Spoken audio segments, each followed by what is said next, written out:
I can't do it. Okay. We'll do it live. Okay. We'll do it live. It. Do it live. I'll write it and we'll do it live.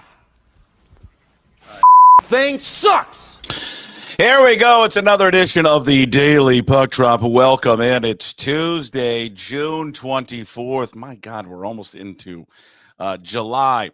Welcome in every single day, 10 to 11:30. We do the Daily Puck Drop live on Twitter and on YouTube, also on the Puck Sports mobile app. Yes, if you'd like to listen to the show, you can listen to it on the Puck Sports mobile app. Download it to your iPhone or your Android phone from Google Play or the App Store. Also, you can find all the podcasts of the show up on YouTube. Just search Puck Sports and find it on your favorite podcast platforms, Apple, Spotify, wherever you find your podcast. And if that's not good enough for you, find everything up at pucksports.com. When you're at pucksports.com, by the way, sign up to be a Pucks Posse member. Just $5 a month, all it costs you. You get everything that we do here free, all the free content, plus all the bonus content that we do there as well. Our MLB Insider Show with Brian Divish, Mitchie the Kid on Thursdays, the Sports Pit with Steve Sandmeyer and Matt Stretch Johnson. By the way, the latest episode is now out,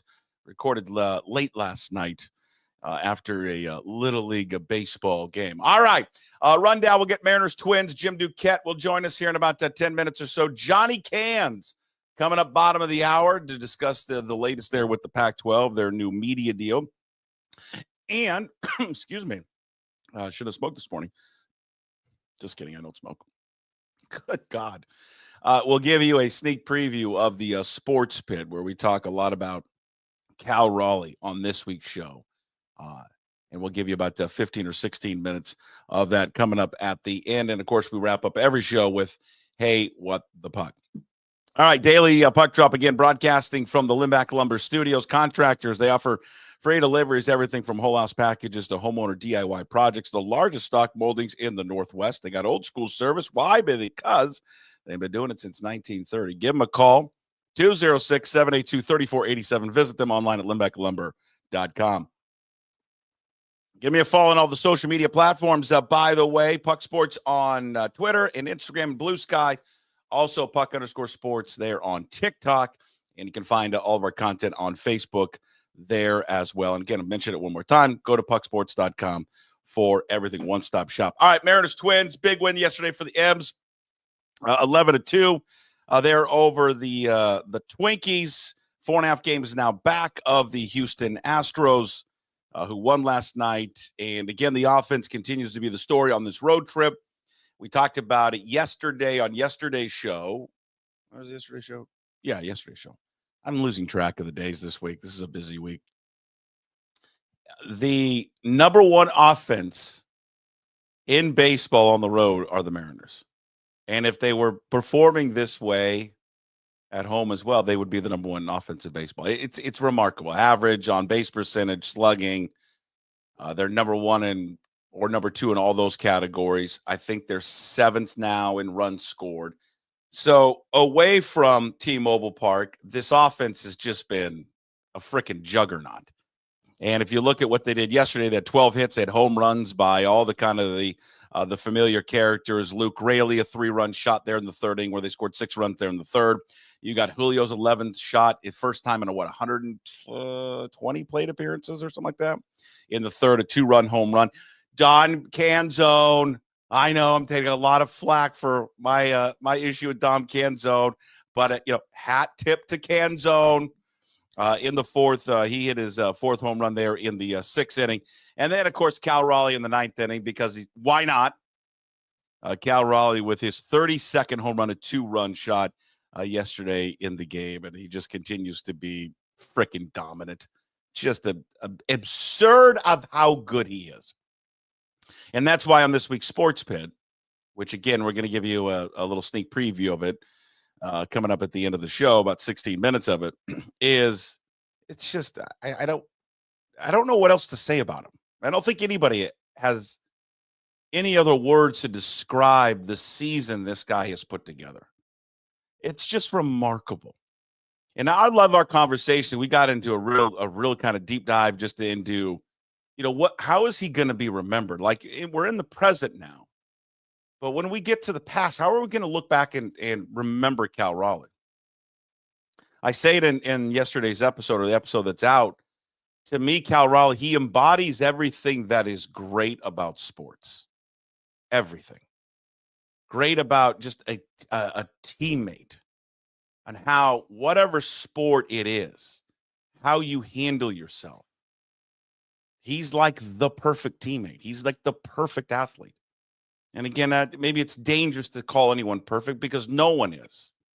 And I'm sure there's some, not demons, but an Achilles heel or whatever it is that Cal deals with. But the way that he goes about his business every day, the way he carries himself, the way he delivers on and off the field, I don't know. I mean, he's a coach's dream of just how he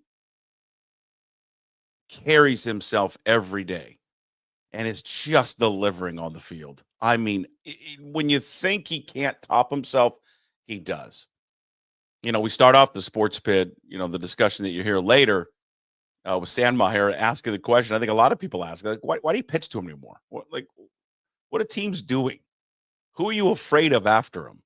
Polanco and a Rosarina? I don't know. I think I would take my chances with those guys. 7, 8, 9 hitters were great last night. We mentioned Canzano. I know. There's Canzano. I'll give you the chef kiss for him. Canzano, Williamson, and Young, 5 hits. They all scored 5 runs. So it was good to see the bottom of the order kind of come through, set the table for the guys at the top. Brian Wu, 6 innings, just the 2 earned runs. Just solo shots to Larnach and then also Correa. But other than that, no damage done. 9 Ks, 1 walks. He continues to really be the most consistent starter they've had all season long. Brian Wu has been fantastic. Castillo versus Chris Paddock today in game 2 of the series. Paddock 3-6 with a 4.48 ERA. 14 earned runs in his last 3 starts, by the way. He's not been good the last 3 starts. However, 4 starts ago, against Seattle, against the M's in Seattle, he was very good. 8 innings, 4 hits, 1 earned run. He struck out 10 in that game against Seattle a few weeks ago. A lot has been made, and we'll talk to Mitchie the Kid about this on Thursday, because Jim Moore brought this up yesterday during the show. Asked me a question because he was listening to Mitch, and Mitch's latest Mitch Unfiltered podcast is out, by the way, with Hotshot Scott. Hey, by the way, Hotshot, if you're watching or listening, you get a big shout out on this week's Sports Pit. Yeah, we spent like 10 minutes on you. It's amazing. You didn't even have that big of a career. That was an unfair shot. You had a great career. A great career. Yeah, we spent like 10 minutes on you. They got into a discussion on this week's show that Jim brought to my attention yesterday about Cal Raleigh. Now, to be fair, I haven't listened to it yet, but I'm just taking what the go-to guy told me. So again, if I'm misrepresenting anything, you blame me, but I got my information from Jim. And I think the gist of their conversation was about the home run derby and whether or not Cal Raleigh should be in it. And because if he does go in it, is it going to ruin his swing? Again, I think that's what the gist of the conversation was. And you're going to hear that a lot. And it won't be the first time that topic will come up. Because as we get closer to the All-Star game, you're going to hear people discuss, and we're doing it right now, whether or not he should play in it or participate in it. Because of this myth that exists. And that's what it is. It's a myth that it somehow ruins your swing and that players never recover. That some players, it just kills them. Second half of the season. Oh my God. They're completely ruined. Well, let's just go. I'll get to some more of the other numbers here in a second. Let me take the most recent Mariner that participated in the home run derby.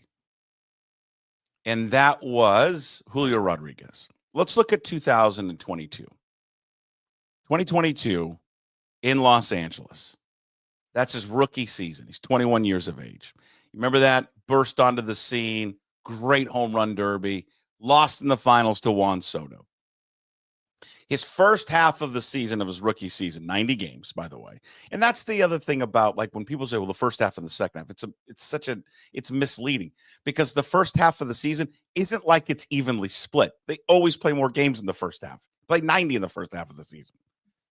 His slash line was 275, 337, 477, an OPS of 814. His second half of the season, he only played in 41 games because he got hit on the hand. If you remember, he went on the IL, and then later in the late September, like the 23rd, 24th, he had a lower back strain.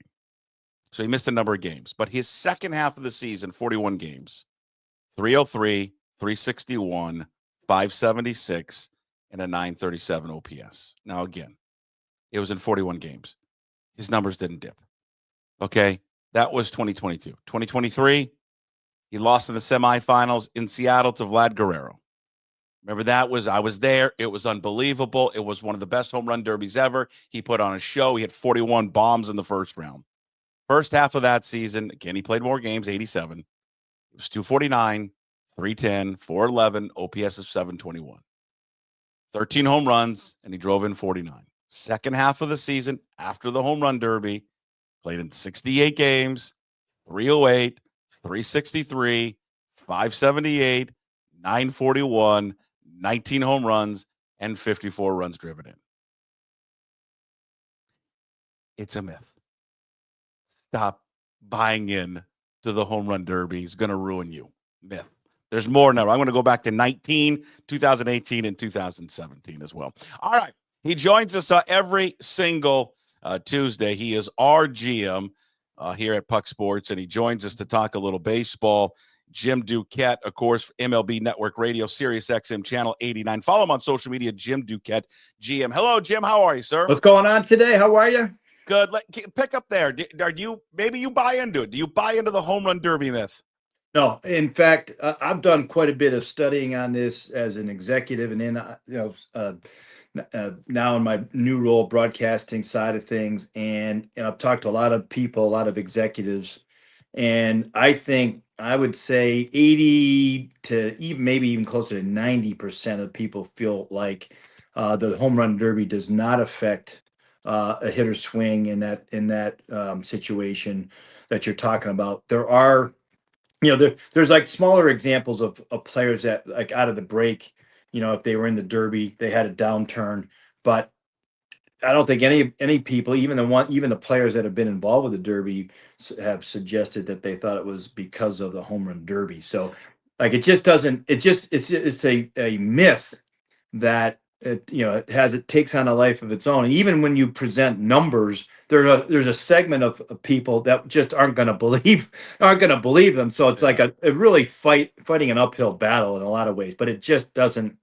Like I said, most evaluators do not feel like it has any impact. I'd love to know where it started, and how it grew out of control, because there's a good percentage of people and fans that really do believe that it somehow ruins these guys' swings and they drop off.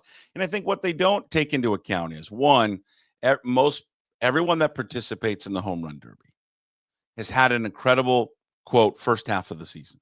They put up an enormous numbers. Well, they're going to come back to their average. So they're not going to have a monster second half because they've had this unbelievable first half of the season. So their numbers are going to naturally just dip. And then the other thing is, they always play more games in the first half of the season than they do in the second half. So the numbers are going to look skewed anyways. That's a good point. I can remember one of the first times I even started to consider it, Bobby Abreu. Remember Bobby Abreu as a hitter, left-handed hitter. He was with the Phillies, I believe, at that time. I believe the home run derby was in Detroit, and he won it that year. And then he had a bad second half, and people really tried to attribute his bad second half to him winning the home run derby. That's one of the first times, and that was, like, I want to say 2003, in that era, somewhere like that, maybe 2004 somewhere in that range is when I first started hearing that, and I was like, really? Abreu was really not much of a home run hitter in his career. He could really hit overall, and that he had, because of the downturn in the second half, and I think I know Bobby pretty well. His feeling was that he had a downturn in his overall hitting mechanics. He never blamed it on the home run derby. He just had a little minor adjustment to his swing that got off track a little bit, and that is what he accounted for his bad second half. Yeah. Yeah, it's well, everybody here, at least I think most fans want to see Cal Raleigh participate in the home run derby. He says he wants to do it. And I think what would be exciting about him participating in the derby as well is, do we see a scenario like Adley Rutschman did in Seattle a few years ago and hit from both sides of the plate? Right. Because that was awesome. That was awesome when Adley Rutschman did that. It was great. That really was. That really is. I'd love to see him. I'd love to see him do it. I don't know. We'll see. But I will say this, we've talked about him a couple weeks in a row now, and he is getting more and more talk and conversation about MVP, where, maybe a couple weeks ago you could sit there and say, I don't know. Aaron Judge is the clear guy. At least at that point, he was the clear front runner. And, the odds in Vegas, what is it? I think I saw it minus 2,500, something ridiculous, Judges. So good money on others, if you want to take a look at it, because you can get hurt, obviously, too. But also, Cal, his season has been incredible. He just continues to do it, and what is he, two home runs away from what he hit last year? Already set records, as for switch hitters and for catchers before the All-Star break in terms of home runs. It's been unbelievable. And his name pops up more and more in the MVP talk. The question that I end up hearing more is Seattle going to be in this race? Because a lot of times when the voters vote on the MVP, one of the considerations they use is, was he in important games down the stretch and heading into the postseason? Yeah. That will, let's say they do get in and he continues. I mean, I don't know if he hits 60, but he gets 50 plus. Yeah. And they both get in, and Judge continues to have the season he's having. How close do you think it will be? I think it'll be closer than people think. I still feel like, maybe it'd be 20, Judge, 10, Cal, if you did 30 votes. That's usually how he ends up, I think, being 30 votes, 31st place votes overall. I think it would probably be 2-1 in Judge's favor. Just because he's had this lead and head start already, but there's a lot of things that can go on and go wrong. But in that scenario, by the way, that would be far closer than people 2 weeks ago would have suggested, in this whole race, and it kind of speaks to just how consistently good he continues to play. I know this is off in the future, but there was just a brief mention. They were on MLB Network this morning. They were talking about Cal and just his season. And Mark DeRosa slipped it in real quick, and they didn't discuss it much, but it was real quick. And he said, "Hey, Cal, make sure you pick up your phone when I call you." Because for people who don't know, Mark DeRosa, one of the hosts there on the program, is the manager for Team USA. Right. Would you make him this? I mean, I think everyone would assume it's going to be Will Smith would be the guy. And listen, Will Smith is a fantastic catcher. But like right now, wouldn't you want Cal Raleigh being the starting catcher for that team? Yeah. Yeah, you really would. And I think there's ways to go with two good catchers, and the way Cal's swinging the bat, you could put him in the DH role when he's not catching. So there's ways to do both, have really two good, impactful starting catchers. I think that is a huge advantage too when you have a catcher, when you're building a club out like that and trying to win, especially winning in a tournament, but over the course of the season too. Listen, when my front office days, we had Piazza behind the plate, and he was a huge offensive advantage over anybody else in the league. And we could build the rest of the team around that, and have a credible offense when you were basically out mashing everybody else at that position throughout the league. And that's the way Seattle's doing it. But for the WBC, 100%, he has to be on that team. Maybe Will Smith too, but I think Cal's got to be on it. I'm thinking back that season with Piazza. You were not the GM this season that he had just that incredible. Or was he with the Dodgers then? when he had that Well, he incredible had the season MVP in year with the MVP, Dodgers. Yeah, he had MVP year with the Dodgers. where he And had like 40 something home runs, and he was just yeah, yeah. yeah. Because it was amazing with him is that you look back at his splits and how much he caught that year. You would think wouldn't have caught that much, but God, did he he caught a ton. He did. I think he was only DH like 7 or 8 times. He used to drive me nuts. He did.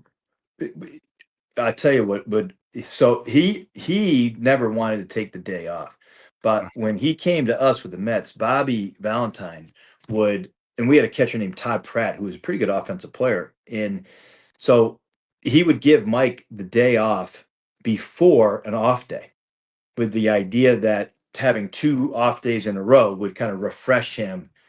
And we used to get there's discussions and sometimes arguments over it because it's like that off day was there for a reason. You didn't need to give him another day off right before that. Like spread it out and give him a day during the, if you're going to give him an off day, spread it out so that, when we go through a period of 20 straight games, all right, there's a time in there you probably could give him a day off and would be fine. And it gets a tough pitcher. Maybe if you're facing John Smoltz or something like that on a Sunday day game. And he just caught Saturday night. Okay, well maybe it's time. Even though our team would be terrible, feel like the lineup was awful without him. Just giving guys a half a day off. We didn't have the DH obviously in the National League at that time, so that was the other part of it. Like now he would still play and he DH and our lineup wouldn't stink. Yeah, it's hard. It's got to be a hard thing there for the organization in Dan Wilson when they put the lineup together, because for sure it just right now it's like he's on such a heater. You don't want to take him out, right? But at the same time, you don't want to run him into the ground because you want him for that stretch run to the playoffs. That's the whole point at the end of this is like, all right, you want him to have a good year, but you're not going to go to where you want to go if he doesn't have a good second half and you don't keep him fresh. And that's where, trying to figure out what, this is inexact, even though they have these sports performances and, the sports performance groups, coaches, they're monitoring all the workloads. It's still a work in progress. I'll tell you this. I had a team say recently that they thought first base nowadays, because of all the movement and pre-pitch routine and the defensive, that the stress on the first baseman was higher than it is on the catcher's position these days in their world of measuring them. It doesn't add up for me. That catching in the heat and having 10 pounds of gear on every single day and squatting all the time, like that doesn't even make sense to me. But I think that the point on is they are doing a better job of measuring this stuff overall, and you have to put some faith and confidence when they decide he's going to DH that it's the right thing for him. Yeah, and I've said this several times. I think what has been most amazing about him, certainly what happened recently in Chicago, he hits 4 home runs, 2 from each side. He catches 2 out of those 3 games in heat that's at 95 degrees or more in the daytime. You got umpires throwing up. You've got a player, Trent Thornton, being carried off the field. Yeah. And there's Cal, catching, 18 innings and still doing what he can do offensively. Yeah. Yeah. I mean, that is an absolute grind to go through, and he's performing at an elite level. Like it is just unheard of. And it kind of speaks to the stuff that we've talked about before, but okay, you've had, in the past, the conversation would be, boy, the Mariners are missing on an opportunity with the starting rotation and how good it is and why, well, now you have an MVP caliber season, not even with the player that you are paying, I know. a lot. With Julio, you're getting it from your catcher. I know. You got to take advantage of this and put pressure, on ownership to give some money to the front office so they go out and get some more bats. Let's go. What's mind-boggling about this team? I think if you look at this lineup, like if I rattled off the lineup for you last night, okay, and I said you tell me where this lineup would rank in baseball. So last night they put out. Let me just pull it up real quick. Yeah. They pull it was JP, Julio, Cal, Polanco, Rosarina, Luke Raley, Dom Canzone, Ben Williamson, Cole Young. You would probably go, I don't know, middle of the road, probably bottom, past middle of the pack. Yeah. That's the number one offense in baseball on the road. You know that? Right. Isn't that remarkable? They Like, scored double figures 2 days in a row. We never say that about them. It's just, I think yesterday they were 8th. I think they're 6th or 7th now in runs scored on the road. They're number 1, Jim, in like average on base. They're number 2, I think, in slugging and OPS. Right. And I think I look at them and I go, I don't get it. I don't get how they're so much better on the road than they're at home. And I think a lot of us are trying to figure it out. Well, the ballpark dimensions and all that, the weather, the marine layer. I just think I was talking to Bill Kruger about this yesterday, and it just seems to be probably more of a mental thing than anything. They just mentally have it in their heads that it's hard to hit there. Right. And so they go up with that, as they approach the box every time.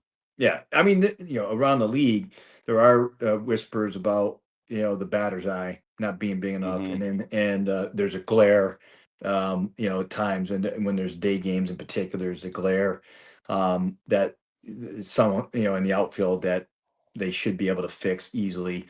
Again, those are all things that I've asked Jerry about. I've asked Justin Howner about it. They sit there and said they've looked at it. They don't think there's anything to it, but that still persists. But I'm just struck by the fact that Donovan Solano in the month of June has a 1,300 OPS. It's higher than Cal's.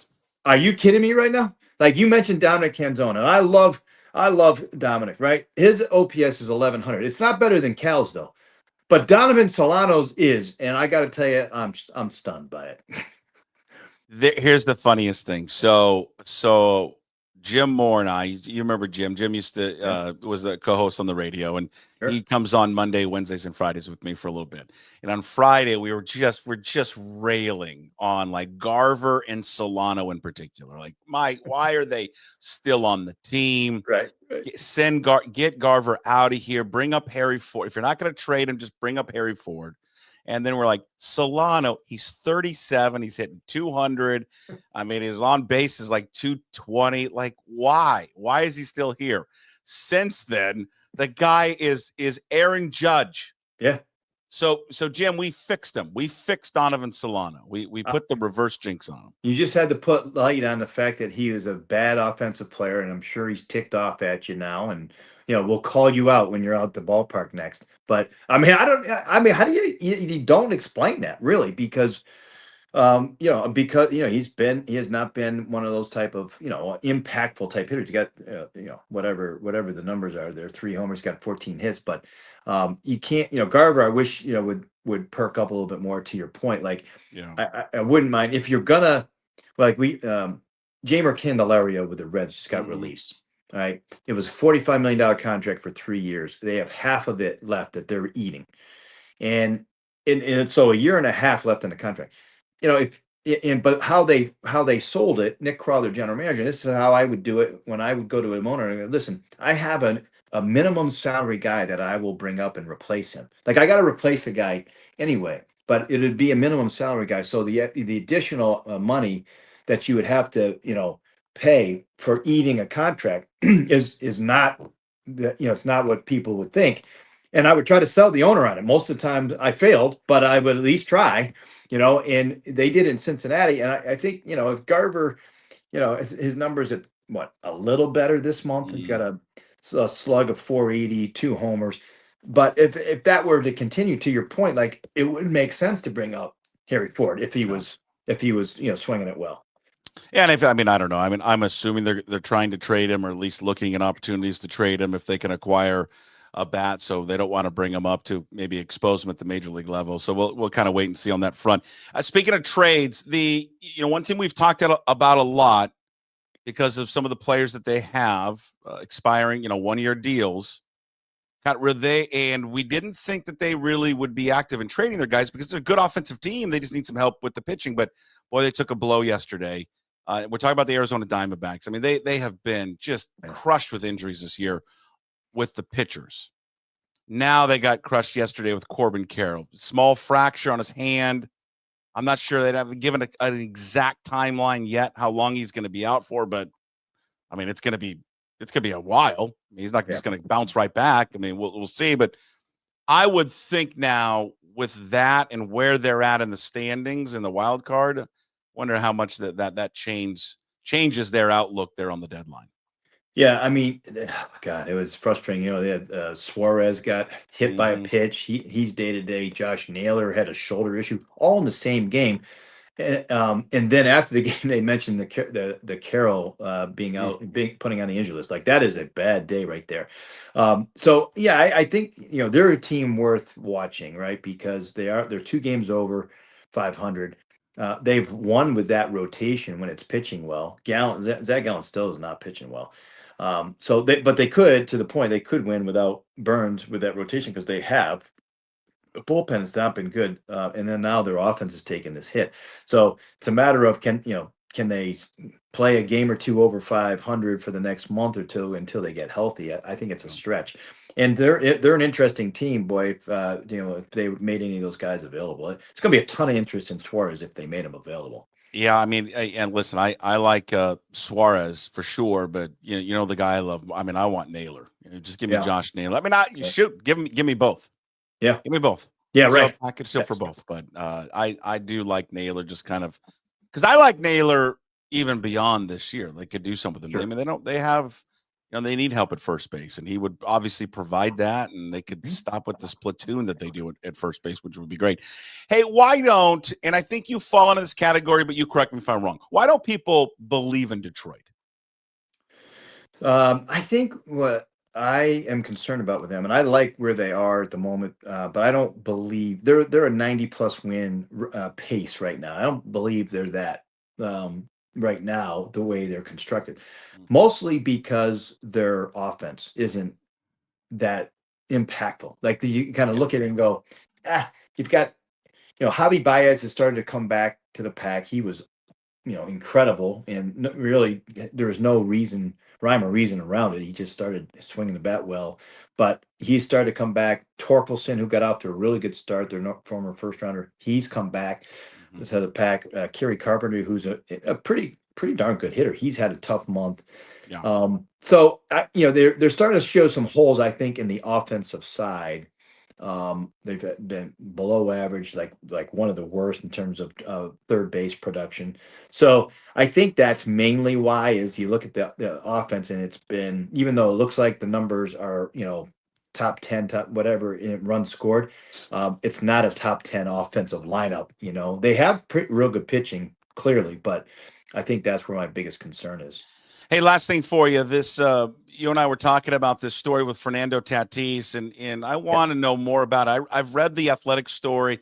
Yep. He's suing this organization that is basically, just to summarize it as quickly as I can, it's a group that essentially gives loans to players. A lot of the time, it's Hispanic players when they're in the minors, right? And they give them money. If they don't make it to the majors, they don't owe anything. But if they do make it to the majors, they owe a percentage of their salary. Other players have turned around and sued this company. BLA is the organization. Tatis is the latest, and the basis of his lawsuit is it's unfair, and they're taking advantage of the money that I now have earned, and they're taking too much. Is that kind of where we're at with it? And that's where we're at. They agree in taking this money. And by the way, Tatis was given $3 million, which is above average for what prospects would have gotten. He got this money at age 17, and there was an article in the Athletic where he had no problem at the time taking the money, and he even spoke about it. It's quoted about saying it. Right. But you have to give back 10% of all of your future earnings. And so if you look at what his contract was $340 million. 10% of that's 34 mil. Plus, it doesn't count any contract that he signs after this one's up. It would be another 10% on top of that. So you can understand why, he and a couple of his lawyers who've convinced him that that they took advantage of him, they would be trying to do this. I feel like in the end, it's going to be very hard for him to negotiate out of this. I think they might try to settle on something, less than 30, a number less than 34 million, but close to it.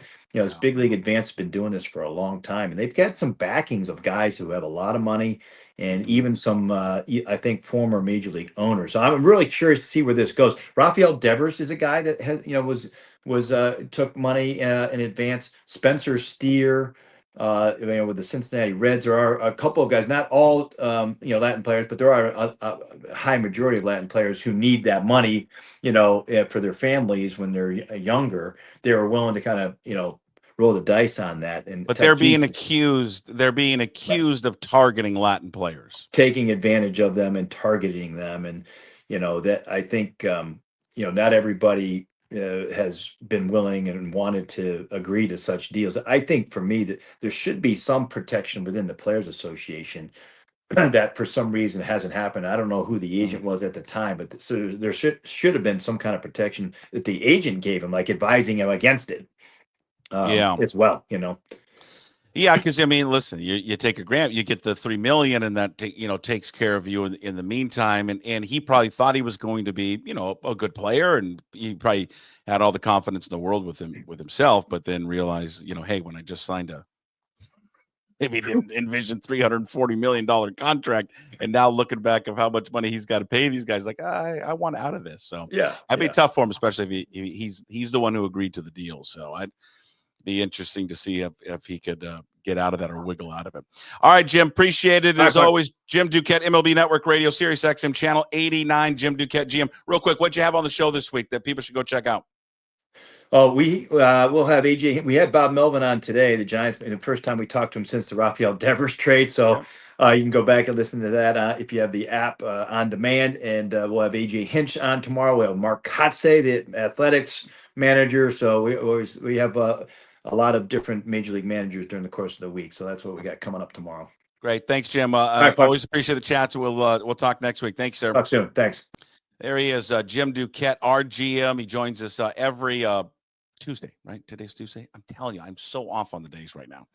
MLB Network Radio, Sirius XM Channel 89. Check out the show, Jim Duquette, GM, there on Twitter. Lots of good news there, talking about the Home Run Derby, Cal Raleigh, Team USA. If you didn't know, it was yesterday, or was it today, that Mark DeRosa had made mention of Cal Raleigh, Team USA. That'd be great. It'd be awesome. But again, there'll be a segment of fans that don't want him to do that because it's going to somehow ruin his season. Just like the Home Run Derby myth. We went through Julio's numbers on that Home Run Derby myth. Okay, 2019. Alex Bregman participated in the Home Run Derby. His OPS in the second half of the season jumped from 927 to 1.134. Vlad Guerrero went from 741 to 801. Jock Peterson went from 855 to 906. Ronald Acuna Jr. went from 882 to 884. In 2018, Bryce Harper, pretty good player. His OPS in the second half of the season after participating in the Home Run Derby went from 833 to 972. Rhys Hoskins went from 819 to 888. Again, Bregman, he participated. He dropped off, and it was a huge drop-off. His OPS, he went from 928 to 922. 2017, Aaron Judge went from over 1,000 to 930, 1.139, 1,139 to 939. Bellinger went from 961 to 901. Stanton went from 933 to 1,095. Charlie Blackmon and the Beard went from 950 to 1,064 OPS. That was in 2017. So, again, there are other factors in. I'm not saying that it doesn't tire them out. I think the whole all-star process probably tires them out more than the Home Run Derby tires them out or changes their swing, and they start chasing that. There's factors into it. One, naturally, players' numbers are going to dip in the second half of the season because one of the big reasons why they're at the Home Run Derby is because they put up monster numbers in the first half of the season. And they likely are not going to keep up that pace, just like Cal. And people are going to come back. Well, look at his numbers dropped because he's not going to hit 32 home runs in the second half of the season. That's probably why. Or whatever the number that Cal Raleigh ends up hitting. Not going to do that. And the other thing is they play more games in the first half. We always say it's not evenly split. They don't play 81 in the first half and 81 in the second. They always play more games in the first half of the season. So again, don't buy into the home run derby myth. All right. Don't fret over Cal Raleigh participating in it. All right, John Canzano is running a little late. John's going to join us probably at the top of the hour, get the latest on the Pac-12 and get the latest on the new media deal with CBS. Some good news in there, but there's still a lot of unanswered questions. What exactly does the deal entail? The money? What network really will it be on? I think we get caught up in CBS, but something tells me a lot of these games are on CBS Network, not big CBS, and a lot of Paramount Plus games. So we'll get the latest with Canzano come up at the top of the hour. Snake preview, though. The latest sports pit is out with myself and former KJR alum Steve Sandmeyer, Matt Stretch Johnson. It is for Puck's Posse members. You can listen to the entire thing if you join today at pucksports.com or click on that QR code that's on your screen if you're streaming the show. And you can listen to the whole show. It's just an audio version for the full show. Stop sending me emails. Why is there not video? It's just going to be an audio version. But we do give you a sneak preview every week of the Sports Pit. And we talked a lot about Cal Raleigh and just the brilliance of Raleigh, what he's doing right now, what he means to this organization, and how, if we look down the road, he will be remembered by this fan base. Cal Raleigh gonna get the Barry Bonds treatment, because here's what I cannot understand for the life of me. Like, cue the LeBron meme where he's like, "Oh, I'm real scared." Dude, what's the worst thing gonna happen if they walk Raleigh? Ooh, now we have to face Randy Arozarena. Like, I don't understand why Cal Raleigh, and I'm not complaining. I don't understand why he's not getting that treatment. I think it's going to pick up. I mean, it's got to pick up, right? I don't understand. And he right now is so locked in that he is hitting the one pitch of that at-bat that he's going to get that's going to be a reasonable pitch to take a hack at. And he's getting that. He's hunting early. He is timing everything. Like, it is wild. It's gorgeous. It's gorgeous. It's gorgeous. His swing in Chicago was flat out gorgeous. Yeah. I mean, he's just a freaking monster. You know what's so amazing about the Chicago series is that he hits the 4 home runs. Whatever. Okay, yeah. And everything. He scored 8 runs, which tied a record in a 3-game series for a catcher. Him and Carter and I think Charlie Moore. Somebody for the Brewers, like an 81. Wow. It's the fact that he caught 2 of those games in 100-degree heat. Yeah. Where guys are throwing up, getting carried out of the game, Trent Thornton, and he's just back there all game long, squatting down, pissing down his face of sweat, and he just continues to hit. He was the guy who was at the dugout with the Waters being like, get your electrolyte drinks, get your water. He was like the team mom. Going, guys, if you wait until you're thirsty, it's too late. You got to hydrate now to prepare for later. And then if Dan Wilson, who, as far as an in-game manager, is among the worst I have ever seen. Oh, no, that's not what I heard. That's what I heard. Rick Riz on Saturday said he managed a hell of a game. If Dan Wilson was going to have Cal go up there for that third day and catch on Sunday and not DH him, I would have flown to Wrigley and snapped his trachea. Trachea? And Raleigh DH, and of course he hits the two-run bomb in the first, right? Isn't that the center? I'm not being a smartass. Isn't that the deal? Is he always DHs on Sundays? Yeah, well, most often because a day game follows a night game. But there have been instances where he's caught, and that was a series where if you just get the ball in the air, it was like hitting it into a hairdryer. I went to a bunch of games at Wrigley a while back, and one of my best buddies lives there, and he and I were going back and forth, and he's like, I swear to God, it's rarely both. You get the wind all the time, but you never get the 96-degree heat, 80% humidity, and the wind. And he goes, it was like hitting it up into a hairdryer. Like, anytime you loft the ball in the outfield. I mean, my God. I mean, one of Canzone's home runs, it looked like it was going to be a pop-up to short on that Sunday.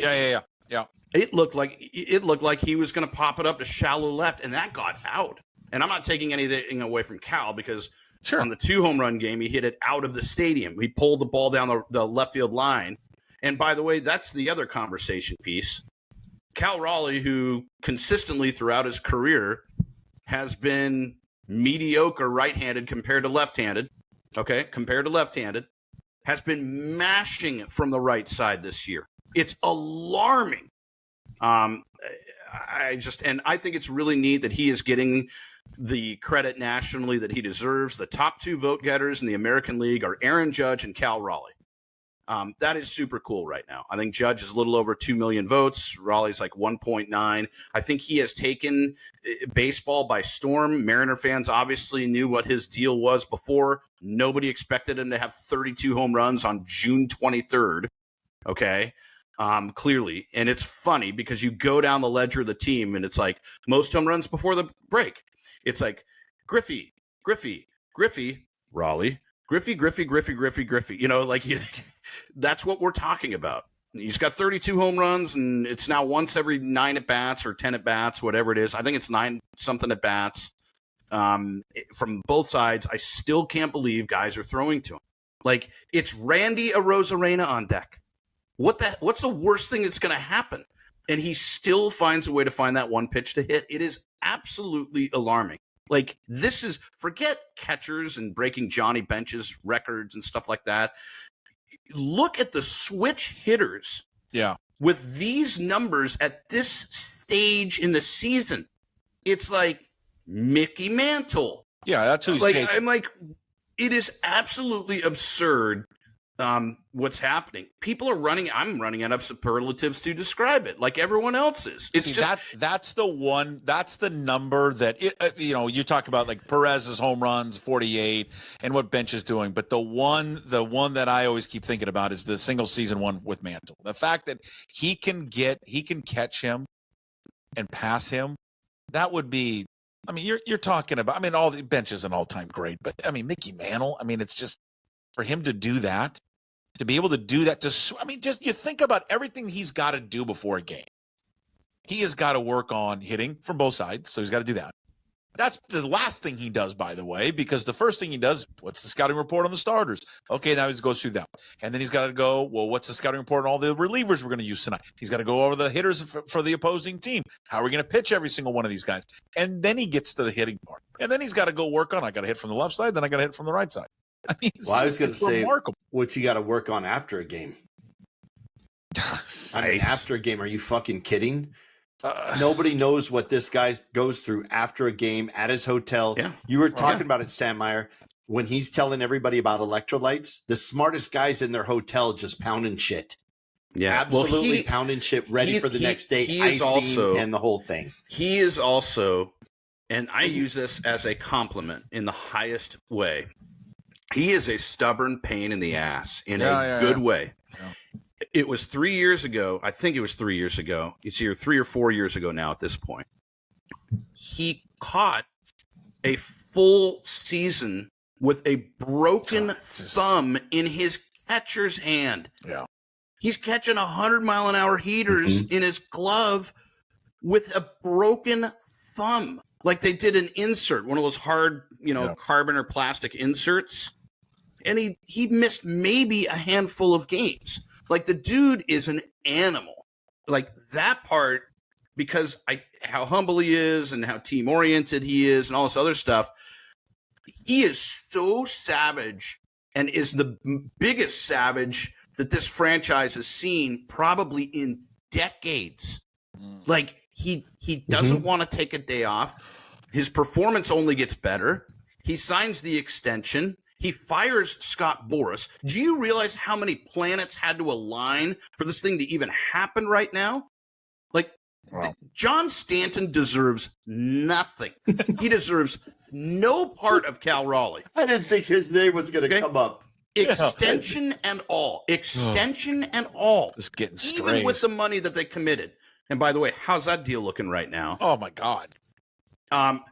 the fans absolutely deserve somebody like this, and that's great. But the guy himself, dude, name a bigger, just absolute savage than Cal Raleigh.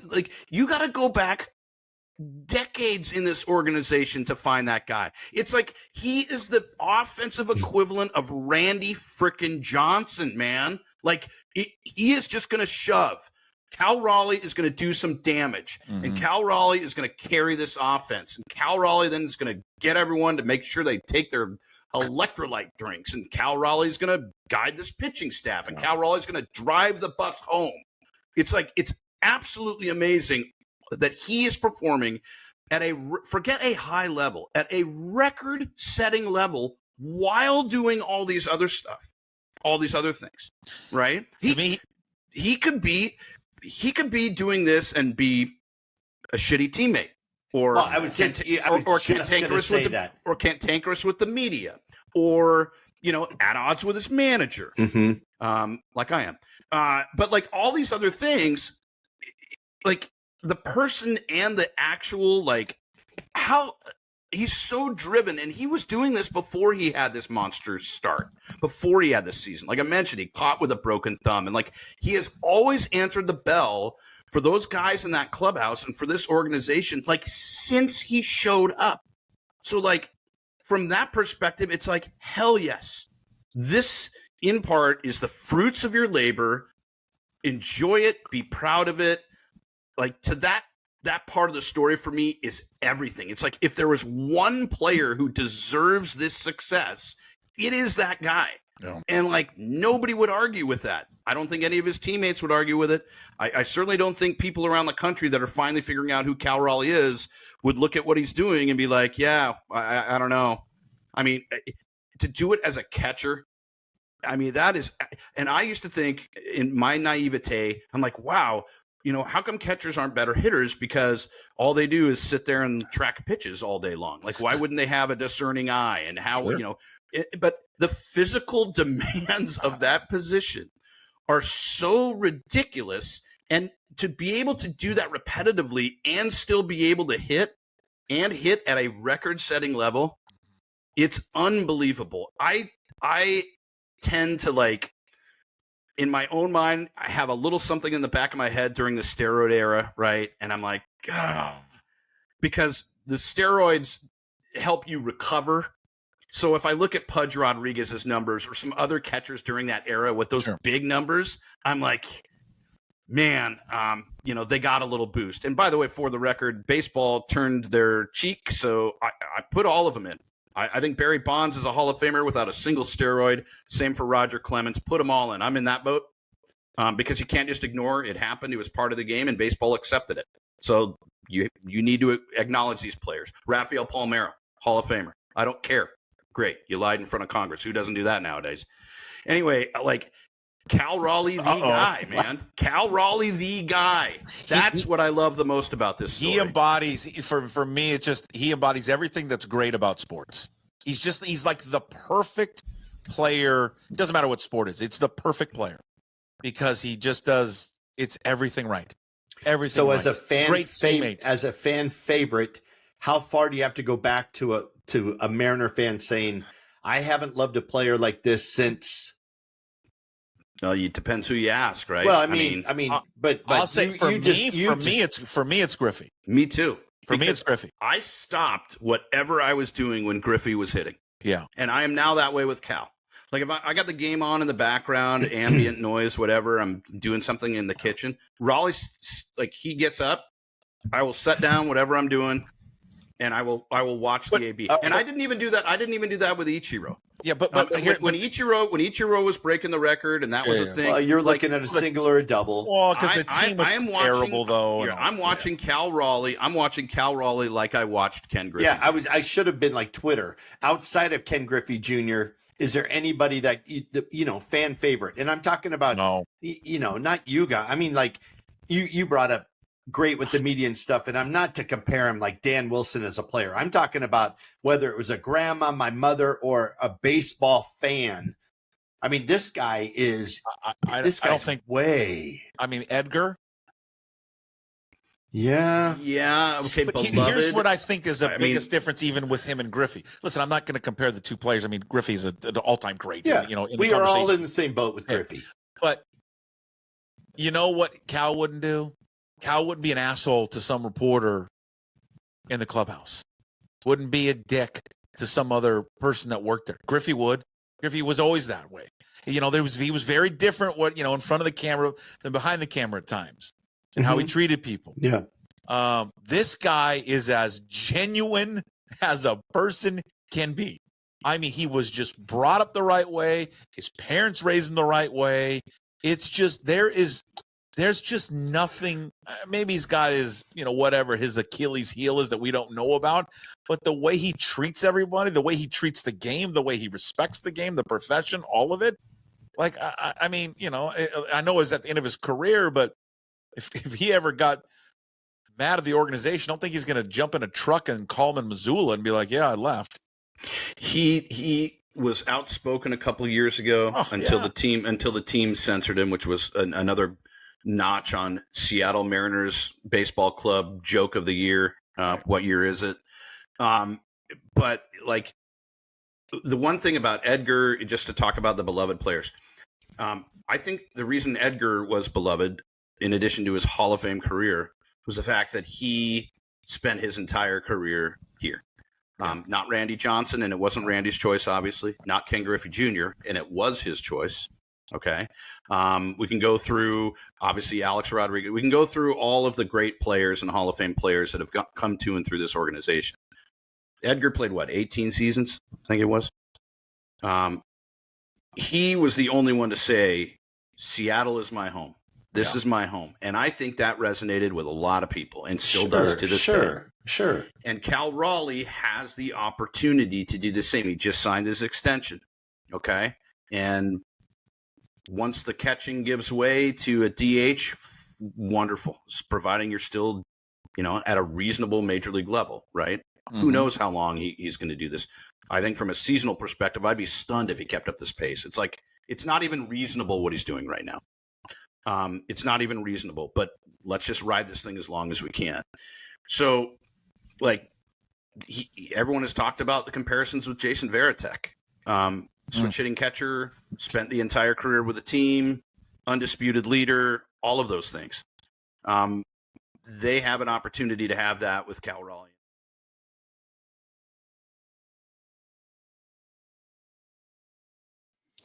There it is, this week's Sports Pit with Steve Sandmeyer, Matt Stretch Johnson. The full episode, again, is up at pucksports.com. Sign up to be a Pucks Posse member, and you will get the full access to this week's show, an hour and 7 minutes, a lot of Cal Raleigh, some radio past memories with Hotshot Scott making an appearance, Bob Rivers, the late, great Bob Rivers, and the first 30 minutes of them busting my balls about our Little League game that we had on Monday night.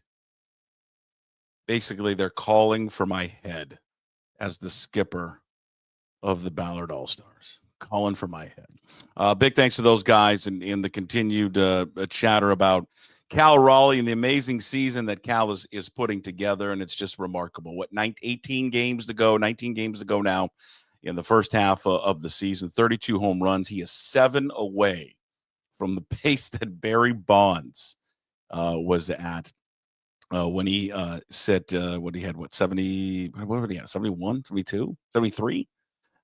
So amazing what's going on with Cal.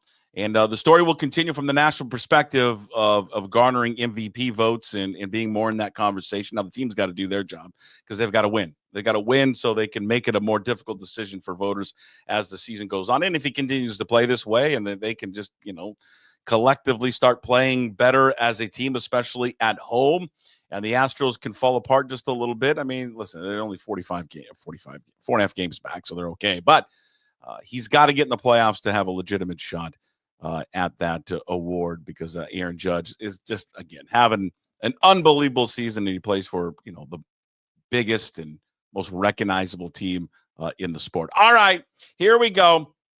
Lots of news to get caught up on. The very latest in the Pac-12, what's going on with their new media rights deal. What's the future there of Texas State? Joining us right now, ladies and gentlemen, it is John Canzano, johncanzano.com. Check him out on social media, John Canzano BFT, Bald-Faced Truth down there in Portland, Oregon, 7:50 the game, 3 to 6 every single day. And he joins us every Tuesday. How are you, sir? I'm doing well. How about you, buddy? Everything check out? Everything's good. Everything's good. How about you, man? How are you doing? I'm doing good. All right, you give us the latest. The Pac-12, they make a splash yesterday. Say, hey, we got a first domino has fallen in the media rights deal, and it's CBS. And people hear CBS and are like, oh my God, CBS, like the big CBS. And then there are very few details about the deal. It's CBS, a little bunch of CBS Sports Network, Paramount Plus. What do we know right now of what this first media deal that is dropped?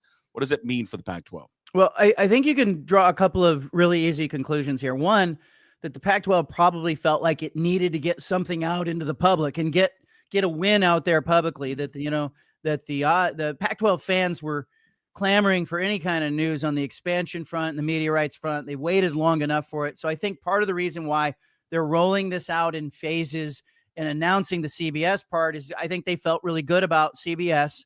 That deal's been done now for a couple of weeks, and they were eager to get something out there and sort of appease the masses. The reason why they're so vague, I think, is because there are other components of this media deal that are to be determined. I think some of these other parts of the deal are not done yet, in part because they haven't locked down, like, is it Texas State, like officially? I think that's coming down the pipeline. Are there other football-only additions? So I think some of the vagueness of the announcement yesterday was related to, hey, we still haven't finalized other parts of this deal. In fact, we may not know how many games. I had somebody tell me it's not as important to know who the schools are, but how many schools are coming in, and from a football and basketball component, will St. Mary's get added in basketball? So there's some moving parts here. I think the winning part of this is you have big CBS involved in wanting the Pac-12. And I think if you go back 2 years, Puck, Washington State and Oregon State fans were left behind. They were told, hey, these other media companies don't want you. Fox and ESPN don't want you. I think what we've learned in the last couple of years is there is an appetite for the Pac-12 product. And in fact, CBS is coming in saying, we want the championship game in football and basketball. We want a minimum of 3 other games in football and in basketball every season. And then the rest of the inventory, really vague about how many other games this is, will be on CBS Sports Network. And of course, people groaned at that. Oh, CBS Sports Network. Well, it's got 4 or 5 times the reach of the old Pac-12 network. It's still a very decent place to have your rank and file games on a week-to-week basis. But I think I want to wait until I see the rest of this deal. Is it the CW? I think it might be. Is it ESPN with a Pac-12 after dark game every Friday and Saturday or every weekend? I want to see all that before I judge it. And then from a basketball standpoint, don't miss the impact of CBS on basketball. It may just be that CBS real interest, because they are such a long-standing carrier of the NCAA tournament, and they have all that shoulder programming around basketball. It may just be that CBS is going, hey, we need to have this conference from a basketball standpoint. I think that's all winning stuff. I understand why some people think it's underwhelming, or maybe where's the rest of the deal, or where's the money? They're not going to give you the money. That'll leak eventually, but there's more coming on this media front. For those that would argue it doesn't seem all that dissimilar to what the Mountain West had with CBS. How would you answer that? I would say, yeah, that's true. The CBS is saying, look, Boise State, yeah, we had that before. We'd like to have it again. San Diego State, Fresno State, yeah, we'd like to have that again. I think if you're looking at the comparison between the Pac-12 and the Mountain West, CBS voted with this agreement, and they said, hey, we're going with the Pac-12. Like, we think this is a better product, and we want to be with these schools. It also provides, for those of people out there that want to stream it on Paramount, great, you can do that. But it provides some upside. The minimum of 3 games on that release jumped out at me. And, I'm told that there is a bigger appetite potentially for CBS if the Pac-12 can deliver a consistent program that's playing at the top of that conference, that is a contender for the college football playoff berths. If Boise State comes to mind. If Boise State's really good, CBS could come in on a week-to-week basis and go, hey, we'll take the Boise State-San Diego State game and we'll put it on big CBS instead of CBS Sports Network. So there's some opportunity there. It gives you this great, linear provider that, everybody who was scared that nobody would want the Pac-12, CBS apparently does.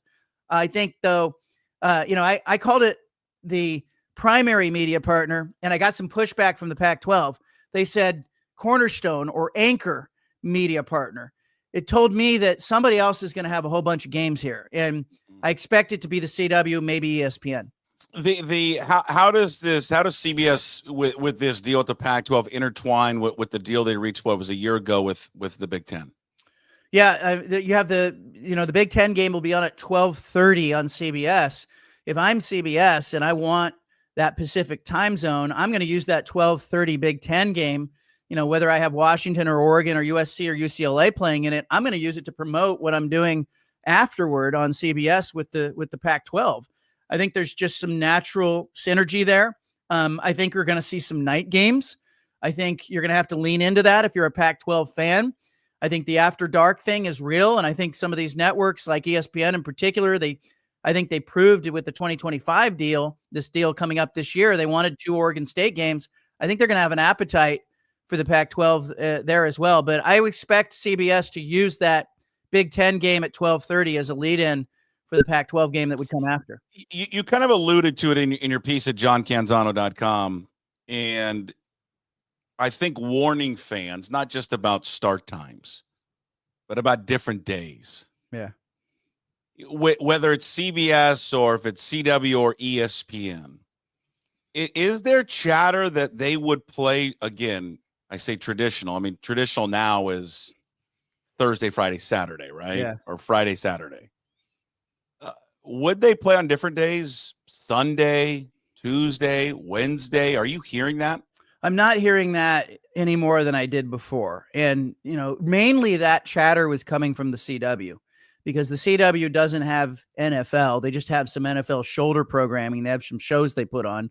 And the CW was big into NASCAR, professional wrestling. They were looking for some other ways to get content on Sundays. I don't think that the Pac-12 is interested in going head to head with the NFL. I don't think that at all. But would I be surprised to see maybe the Pac-12 dip into some non-traditional days or dip a toe here or an experiment there to see what happens? Teresa Gold, the commissioner of the Pac-12, told me in an interview months ago, she said we're looking for transformational partners, not transactional partners. And I keep thinking about that. And Chris Standiford, the athletic director at Gonzaga, told me, and I said, what are you looking for in a TV deal? Is it exposure or is it revenue? He said, we're looking for a partner. So I think they are looking for maybe somebody who's willing to grow with them. And if that means putting games on in a different time slot, sure. But I have not heard that, Puck. I have not heard that, the Pac-12 would be on a Sunday. That messaging came from the CW, and Dennis Miller, who was the president there, told me, hey, we might look at some non-traditional things. He's no longer the president of that network. I don't expect that to be a big part of this deal, but I would sort of look at like TNT and Turner, and I'd go, could they take some football? They certainly would be interested in basketball, and this is going to be a very good basketball conference, but I let's not forget that basketball is a big component of this, and sure. ESPN loves Boise State. ESPN loves Gonzaga. I think they're going to end up with like 3 or 4 partners, including ESPN, including the CW, probably TNT or Turner, and of course the CBS piece. What and then ultimately people want to know the money. What type of money are we talking about each school getting each year? They said it from the beginning, like it was $8 million to $12 million. I keep hearing that they're skewing on the low end of that, but some of that is going to have to do with who else joins the conference.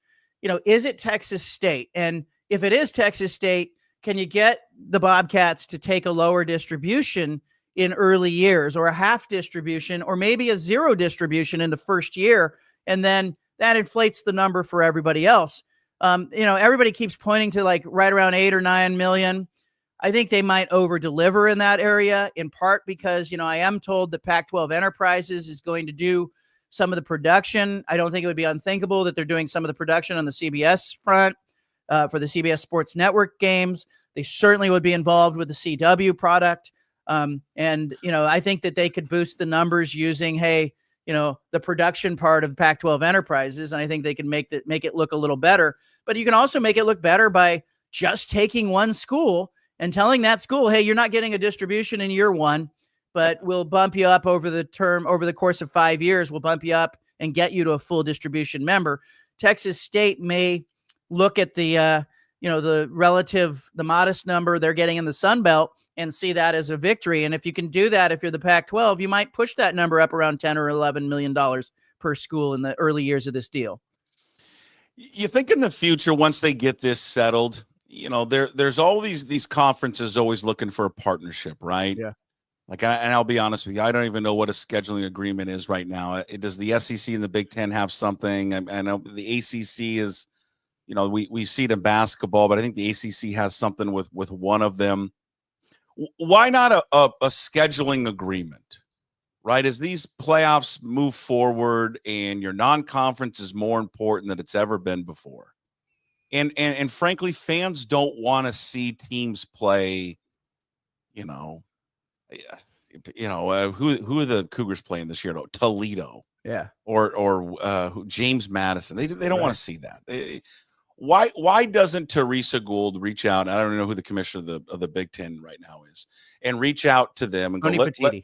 Tony Petitti. Let's get a scheduling agreement between our conferences and specifically, the teams that you stole from us. Yeah. Or defected. I didn't really steal you. They defected. I don't think the Big Ten is going to have the appetite for that because I think they would see that as punching down. But I think what you could do is you could approach the ACC. They are partners with the CW. They only play 8 conference games, Puck. There's an opportunity in the ACC. I'd love to see Stanford and Cal play crossover games. I'd love to see Wake Forest. How would you like to see Wake Forest, Washington State become a thing? I think you have some opportunities with the ACC if they stay at 8 conference games. There's just, there's some natural synergy there because with Pac-12 would be sitting there as well, sitting with 8 football playing members and going, hey, we need an extra game. There could be some crossover with the ACC. I am also told that Tim Pernetti, the commissioner of the American, and Teresa Gould in the Pac-12 have at least had some conversations about hey, if the Big Ten and the SEC are playing each other, why shouldn't the American and the Pac-12 cross over a little bit to boost strength of schedule for at the top of the conference? Why not have Memphis play Boise State or whoever, do a crossover week where the American, you go right down the line and the top teams in the American play against the Pac-12 and that way you help each other out, with strength of schedule. So I think there's some things out there that could be explored that don't involve bringing in these less than perfect members. And that's part of the problem. Texas State, it's less than perfect. It's not ideal. UNLV, not ideal. Memphis, not ideal. UTSA, not ideal. So these no-brainers don't exist right now because, the funnel's narrowed. You're at the part of the food chain, and it's going to get worse. Like when the Mountain West and the Big Sky have to kind of poach, teams, and the trickle down here is real. What are they going to do in a couple of years with the championship game? Where's that going to be? Yeah, I think they're looking hard at Vegas. I was told, I asked the natural question when I saw CBS was carrying the game. I said, is that game in Las Vegas? And, I had a Pac-12 source tell me, yeah, ideally, that game's played at Allegiant Stadium. So I think that the Pac-12's desire would be to have their championship events in Las Vegas. I don't think they want to go to LA, ideally. They don't want to play at SoFi. They don't want to play at Staples Center or wherever the Clippers are playing. They don't. I think they want to be in Las Vegas because they have traditionally been there, and it's sort of like, hey, we're still the Pac-12 in brand, and we're still going to try to, be as close to the Big 12 and the ACC as we possibly can be. I noticed that some of the branding that the Pac-12 is putting out right now is all about being number 5. They really are trying to differentiate themselves from the group of 6 and say we're the 5th best conference over and over. And I don't think it's dumb. I think, Puck, if you and I were branding, we would talk about, hey, where's this conference as a basketball conference? Is it the 4th or 5th best conference in the country? Where is it as a football conference? And you'd want to try to compare yourself to the Big 12 as much as possible because those those comparisons are going to be made in the college football playoff committee selection committee room and the NCAA tournament selection committee room. I know, but it sounds pathetic. I know. We're number 5. We're number 5. We're number 5. I mean, it sounds real pathetic. Yeah. Like, we're number 5, pound sand, everyone. Yeah. I got a better idea than Vegas. Rose Bowl. Play it at the Rose Bowl. Okay. But aren't you going into the place that abandoned you? UCLA. Yeah, but it's still the Rose Bowl, though. It's still, it's a traditional. You're the Pac-12. That's your stadium. Yeah. Everybody. I mean, the Big Ten's aren't the Big Ten's going to Vegas now? I'm not. Well, the Big Ten, I think will announce. I think the Big Ten's going to announce here in July that they're moving the game from Lucas Oil to Vegas in the next contract. So it's going to be theirs. That they're going to own it. You got a chance to own the Rose Bowl. I agree with you. It's UCLA, but I never look at the Rose Bowl as UCLA's. It's not UCLA's. Okay, but field. Here's the concern I would have. The conference's home field. I would have a concern about going to the Rose Bowl because it's too many seats. If it's San Diego State playing Boise State, can you fill that building? I know people will go to Vegas. I know you'll get just people who are in Vegas who will fill it up for the Pac-12 championship game. I'm a little concerned about the optics of that and people laughing and making fun of you. Just then, cornered off, tarp it off and move everyone down. Okay. Fill it up. I love the tradition play. Okay. It's the Pac-12's home field. Yeah. You want to grasp onto 100 years of tradition, then lean into it. The college football playoff has abandoned the game. The game's it doesn't mean anything anymore. Yeah. So, yeah. You just want to go to Vegas because you like the roulette table.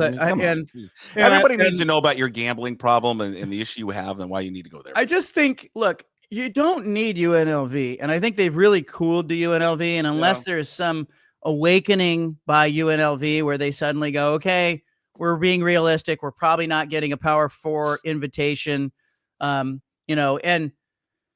another wild card here is the mediation piece. Like, the more this goes on, the more I just think that the Pac-12 is not going to pay anything in that poaching penalty area, and if that happens, does UNLV look over and go, hey, we're no longer on CBS in the Mountain West. Who's going to carry the games? TV deal looks like it's wobbling a little bit there. Maybe they can get Fox or FS1 to come in, but you're selling Wyoming and San Jose State and UNLV, and it's not a great product. And so I just wonder at what point UNLV goes, hey, maybe we are better off playing in the Pac-12. We need to get to the highest level we can get. And then in 5 years, jump to a Power 4 if we can get there. Okay. All right, my friend. Thank you. I know you're busy. Appreciate you, man. Got so many moving parts. I mean, I know. You're just doing everything. Here's my thing, though. Keep an eye on the next 6 days. I think Texas State in the next 6 days. I think they're moving towards it. I think they have to announce that. I think that'll be the next announcement. I'm looking at next Monday for that announcement. Okay. Next Monday. Bobcats. Let's go. Traditional Pac-12 power. Texas State. Texas State's going to love playing in the Rose Bowl in the championship game in a couple of years. I'll tell you that. JohnCanzano.com. Get the very latest there. Thank you, my friend. We'll see you next week. There he is, John Canzano with us. JohnCanzano.com is the website. The radio show, The Bald Faced Truth, down there in Portland, Oregon. 7:50 the game, 3 to 6 daily. And again, he joins us every single Tuesday. Talking all things college athletics, Pac-12 specifically.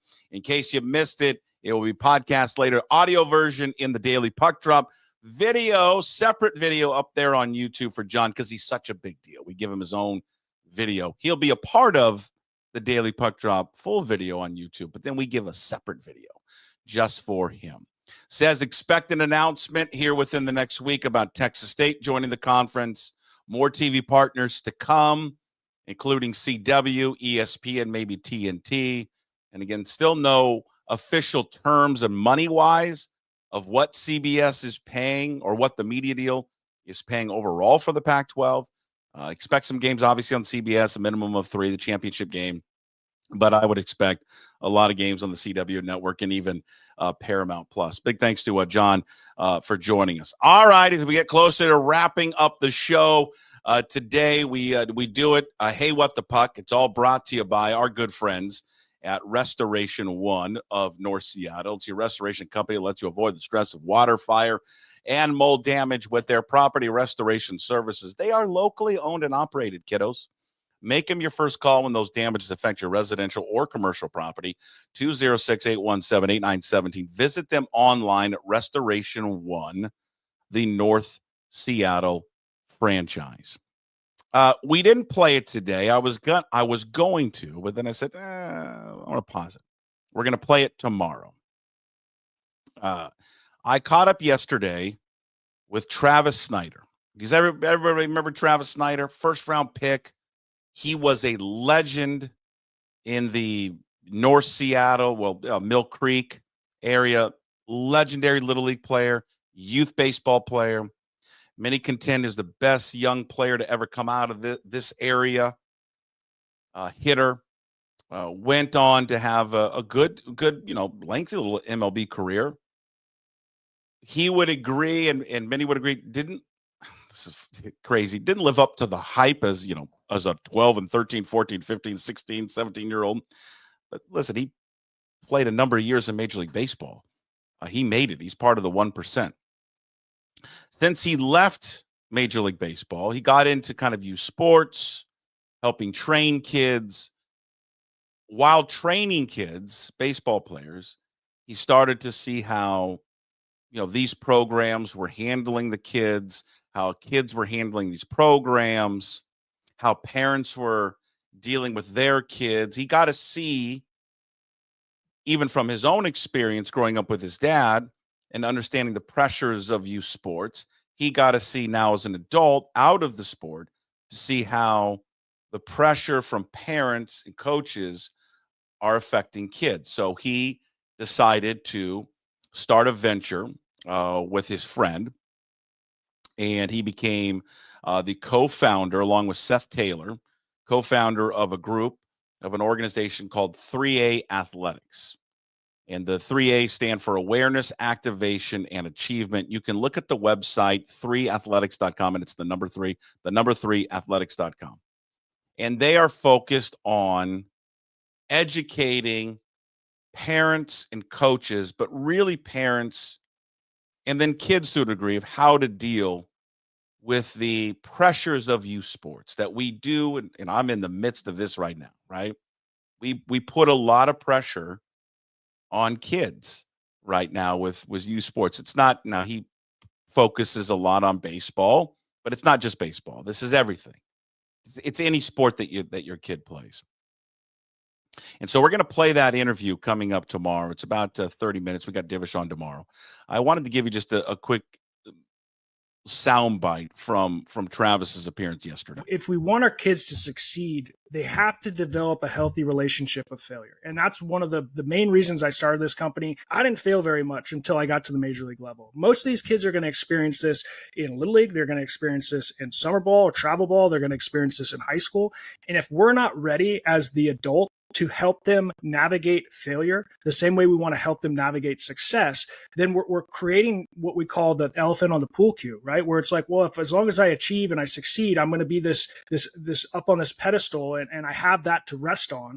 But then what happens when we fail? And the failure is really where we learn. The failure is really where we grow. And I think it's reframing this experience for parents to understand, as much as we want our kids to succeed, the better we are prepared in the moments of failure to support them and help them learn and understand without coming in to be the coach and correcting all the mistakes, but being able to build that trust and safety, to have these conversations so they can start to articulate their feelings.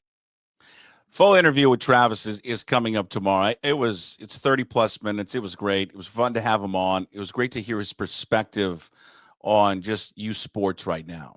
And I think one thing he says in the interview, and I agree with, because I think some people will go to his website and, oh, you've got all the answers. He's coaching his son right now. His oldest son is 8, I believe, in a baseball.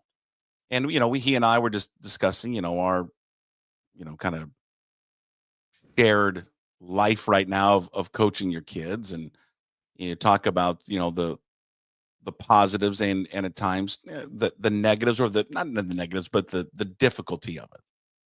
And he said something that he's not perfect.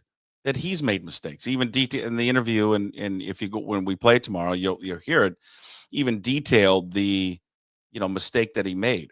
Big thing that they talk about on his website. And he's got a series of books and videos, and all of it's, a lot of it's free. Some of it, the stuff you can pay for. Again, 3A Athletics, number 3, 3aathletics.com is about, and you hear this all the time, the car ride home. How do you handle the car ride home? We as parents, listen, being a parent was one of the hardest things in the world, if not the hardest thing. It's the most difficult job, because it's a wave of emotion, and you have a different perspective now as an adult to when you were a kid, and you've got to try and remember what you were like as a kid and what they're going through, and especially when it comes to sports. And if you're juggling that position of being a coach and a parent at the same time, the one thing that he and I were talking about yesterday is we as parents can always learn. We may make mistakes, but we can keep learning. And I think that was kind of his big message yesterday. It's something that we had a game last night. It was a tough game. We lost a real close one, but what really helped me, and I'm not perfect, I try to be as positive as I possibly can 90% of the time, but there's also 10% of the time where something comes out that I regret saying, for sure, because I'm not perfect. No one's perfect. But after that long conversation that we had yesterday, it was a perfect time to have it, because after we had a tough game, I just thought about what Travis was talking about that car ride home and just that experience after the game with kids. It's not life and death. All right. None of it is. And what you're trying to do is have these kids experience sports failure. And that's so true. Failure is, but it's how we tackle failure.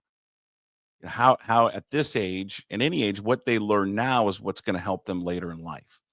And I don't know. I just thought yesterday was, even despite that we lost a tough one, there was a lot of positives that came out of that.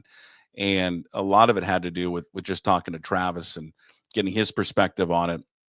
And I think you're really going to enjoy that interview coming up tomorrow. We're going to play it after we have Divish on, and just to hear his perspective on a guy that faced a lot of pressure as a kid, growing up in Mill Creek in the Little League, going to Jackson High School and being a first-round draft pick.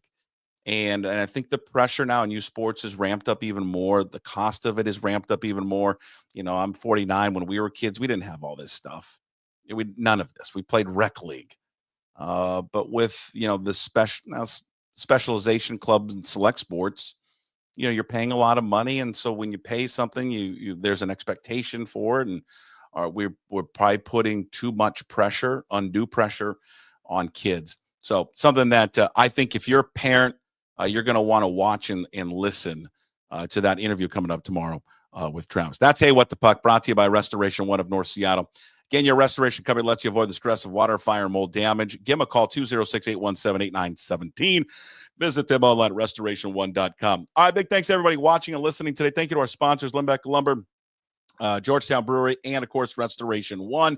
Today's Daily Puck Drop, please find it on YouTube, the video of it. Subscribe to the channel, like it, leave a comment, try to get to as many as we possibly can. Also, find the Daily Puck Drop on your favorite podcast platforms and, of course, at pucksports.com. When you're there at pucksports.com, please sign up to be a member of the Pucks Posse. Just $5 a month supports the free content we deliver daily. Plus, you get added bonus shows like our baseball coverage coming up tomorrow with MLB insider Ryan Divish, the Sports Pit, which is out now with Steve Sandmeyer and Matt Stretch Johnson. Mitchie the Kid, Mitch Unfiltered, every Thursday. Live show is free. Once it's over, it's just for Pucks Posse members. And, of course, now, Garage with Gas, Take 5 podcast, we produce that. You can find it on YouTube and all podcast platforms. And, of course, at pucksports.com. Thank you, everybody. Appreciate it. Have a wonderful Tuesday. We'll see you tomorrow on Wednesday's show. As always, promise to be better. No shoes, no ties. Would anybody like to smoke some pot? Yeah. I was born to love you. I was born to lick your face. I was born to rub you. But you were born to rub me first. What do you need my address for? We'd like to send out a mailer. Mother of mercy, I don't speak Japanese!